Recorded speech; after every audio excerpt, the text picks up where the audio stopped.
datang dengan rokok, Pak. Rokok Saudara dan Lun, sendal. komentarnya tentang Kepala Dinas Pendidikan dan Kebudayaan Provinsi Kalimantan Selatan menjadi sangat populer di media sosial.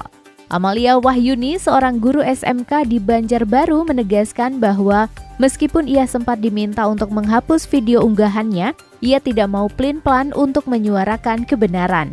Setelah curhatannya ditolak karena meminta Muhammadun, Kepala Dinas Pendidikan dan Kebudayaan Provinsi Kalimantan Selatan, berhenti merokok karena ia tidak tahan dengan asap rokok. Amalia bersyukur bahwa dia tidak mendapat ancaman atau intimidasi. Amalia mengatakan dalam video tersebut bahwa dia bersedia menghadapi apapun yang terjadi karena tujuannya hanyalah untuk memberikan contoh yang baik kepada generasi berikutnya dengan mengutamakan adab dan bisa menempatkan sikap sesuai pada tempatnya. Kalau saya hapus video dan saya pun menerima konsekuensi.